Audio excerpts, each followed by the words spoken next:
What if the key to stopping Alzheimer's has been hiding in our brains all along? Groundbreaking research from Harvard Medical School suggests a shocking possibility.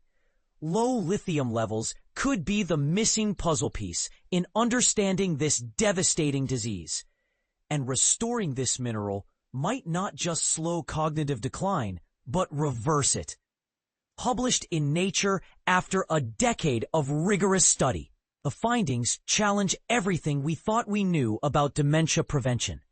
But here's where it gets controversial. Could a single mineral deficiency explain why amyloid-targeting drugs have failed so miserably? Let's unpack this bombshell discovery. Researchers analyzed everything from lab mice to human brain tissue, uncovering a startling pattern. Dwindling lithium levels consistently appeared as one of the earliest warning signs of Alzheimer's. When mice received lithium orotate, a specific lithium compound, their brain cells regenerated, and memory functions rebounded dramatically. Even more astonishing, older mice with advanced neurological damage showed measurable recovery.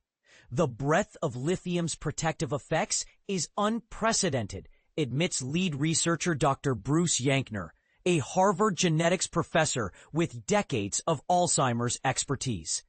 In 40 years of research, I've never seen a substance impact so many facets of this disease. Now, here's the twist most headlines miss.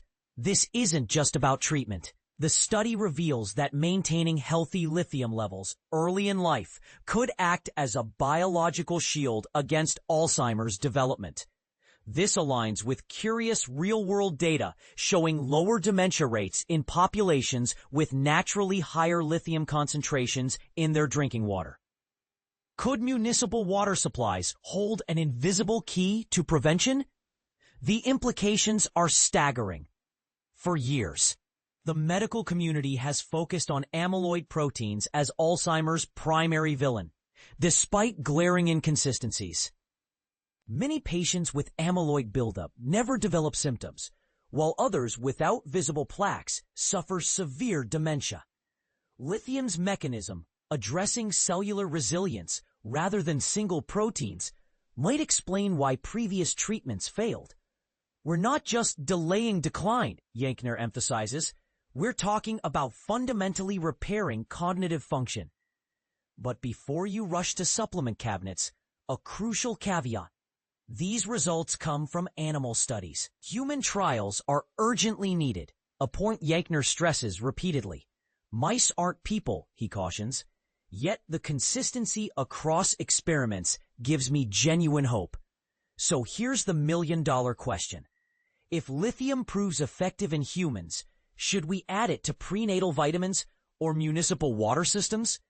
Or does its historical use in mental health treatments raise red flags about long-term use?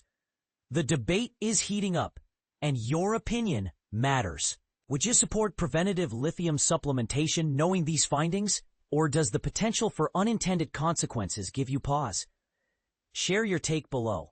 This could reshape how we fight Alzheimer's forever.